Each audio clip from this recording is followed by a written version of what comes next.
Hello, incredible listener. Welcome back to another episode of A Walk with A.F.I podcast. I remain your host, A.F.I, and I am so excited. It's a new month. So, happy new month to you. And about today's episode, honestly, I'm so excited to dive into today's topic, self-love and its role as a foundation for healthy relationships. With February upon us, a month often centered around love, it's easy to focus outward on romantic relationships or the love we give to others.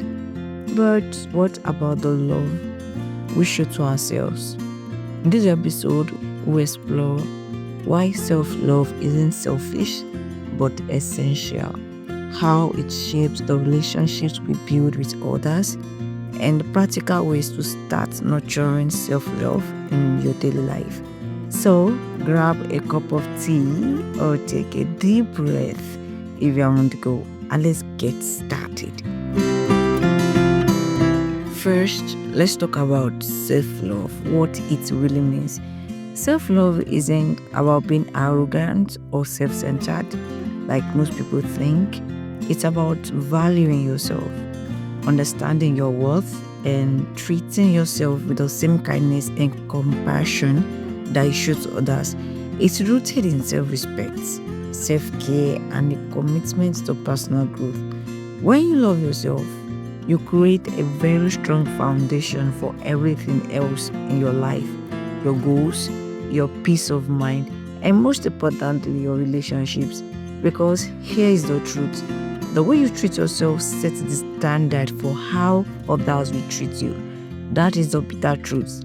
How you treat yourself determines how others will treat you. So, you might be asking, okay, I get it. I need to love myself. But why does it matter? Why does loving myself matter at all?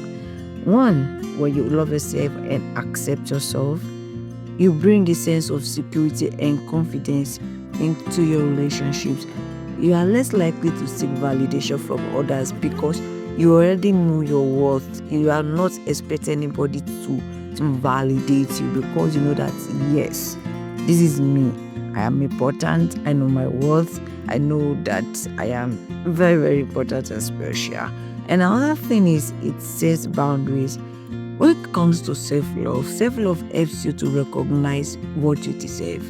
It helps you to know that it is easier to establish healthy boundaries and avoid toxic relationships when you love yourself.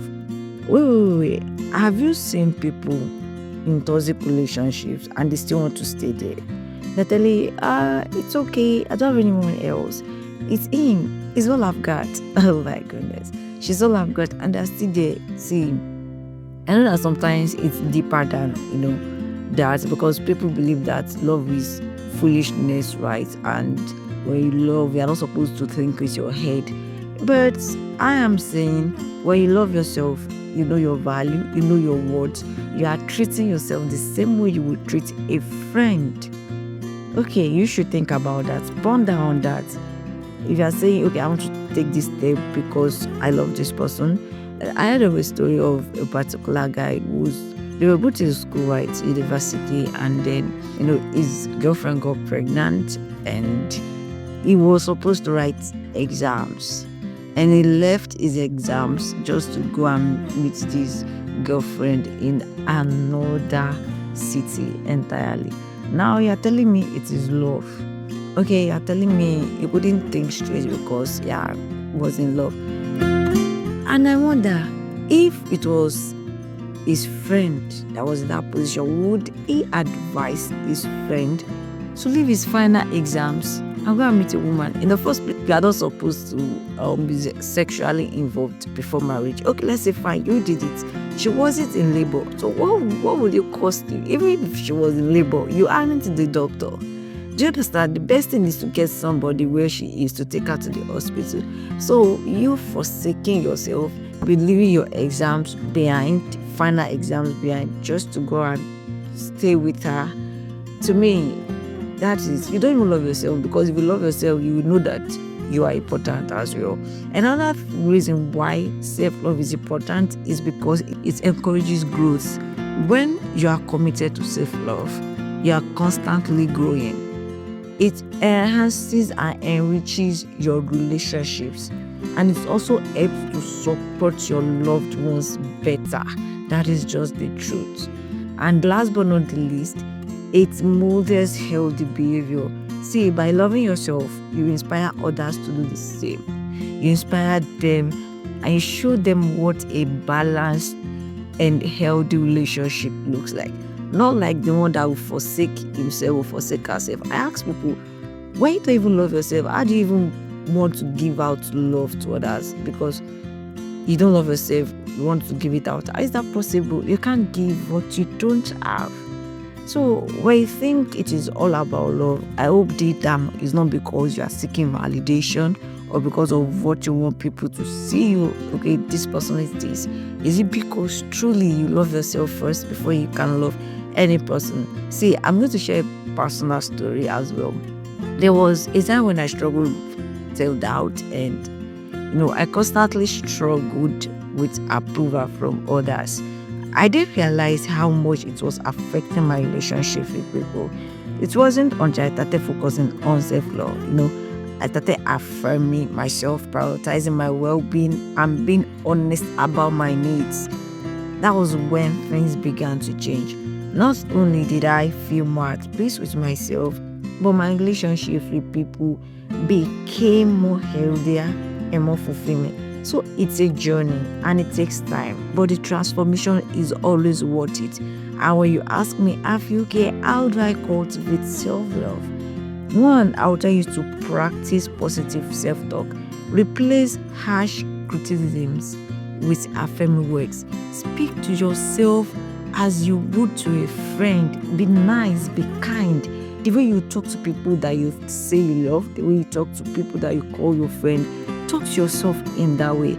Don't beat yourself up too much. Don't criticize yourself too much. Love yourself. Be kind to yourself.